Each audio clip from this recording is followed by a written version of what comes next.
Hi, everyone. We are starting our study of the Renaissance by talking about Renaissance art. So I'm going to share my screen with you.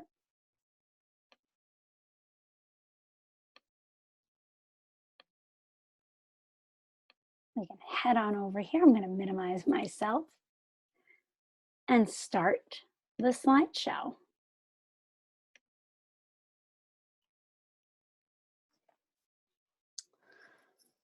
The Renaissance, as we talked a little bit about in the first video, really brought major changes to art. In fact, you could say that it revolutionized art. Remember, Renaissance means cultural rebirth. So it gave this brand new look to the artistic world.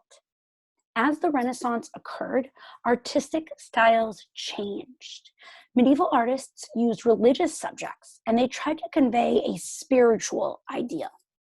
Renaissance artists also often used religious subjects, but they used a realistic style copied from classical models. So they tried to make them look more realistic. Your work this week will highlight that as well.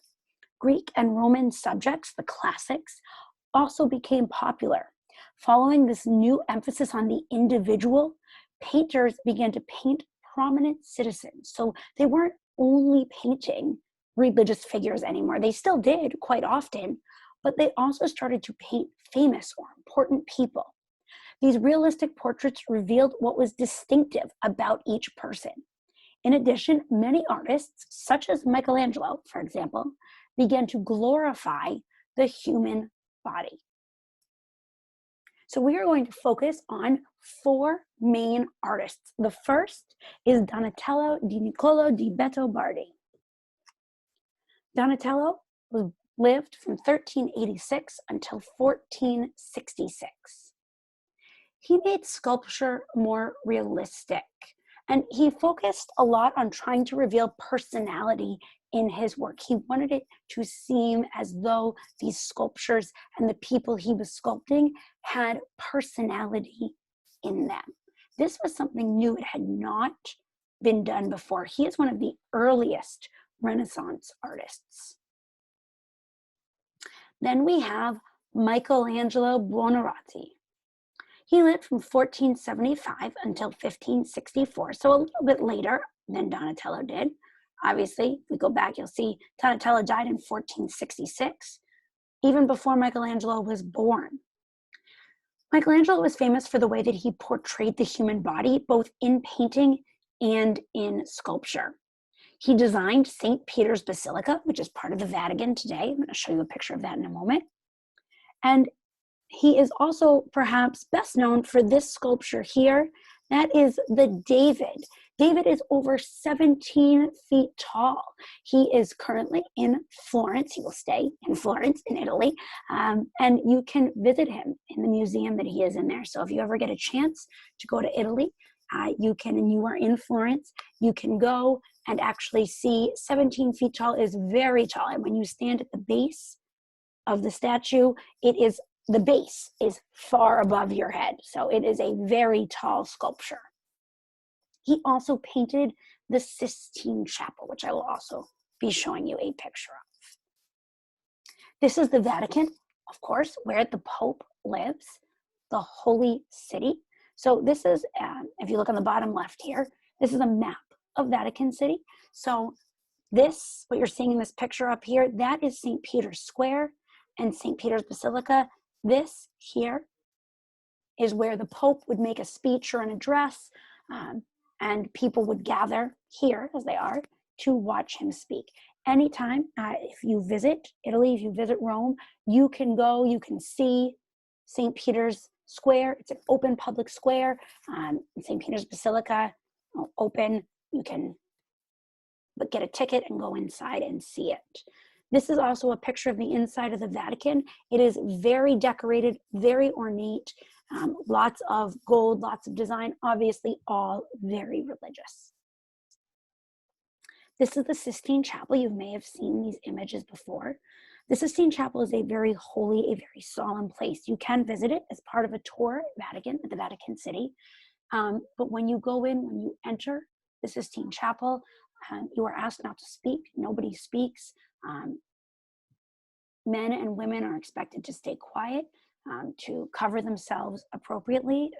Men and women can't go in with bare arms, bare shoulders, and you are expected to be in awe, as clearly you should be, at this stunning, stunning portrayal of art.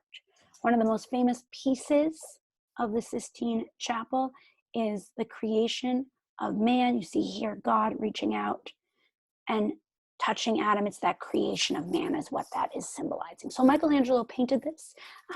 He did much of it laying on scaffolding, built all the way up to the ceiling, and laid on his back to paint this work.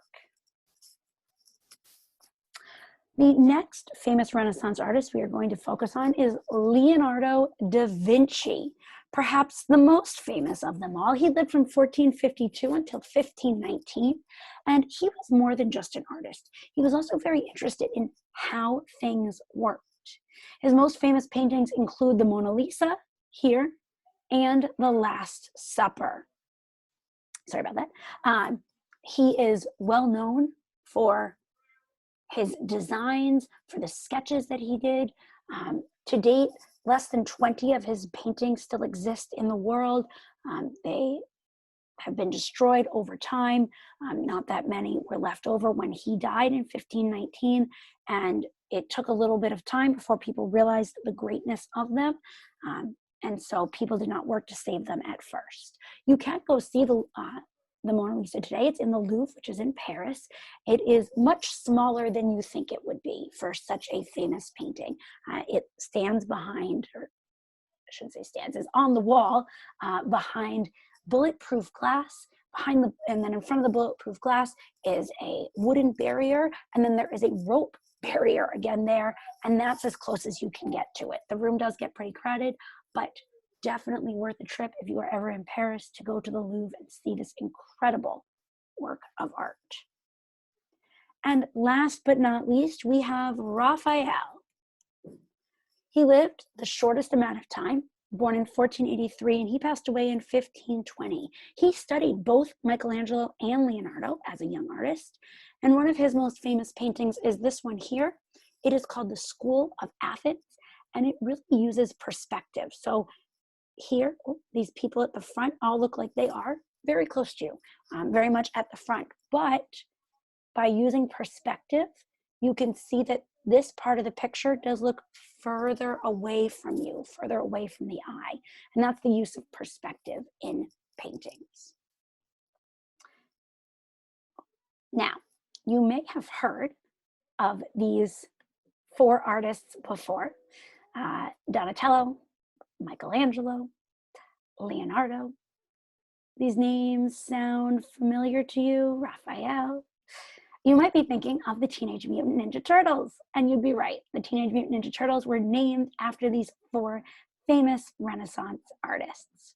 So now that you've watched both videos, you can go and take a look at the work that I've sent you. As always, if you have any questions at all about any of it, please don't hesitate to reach out to me so I can answer any questions you have. Hope you guys all have a great night.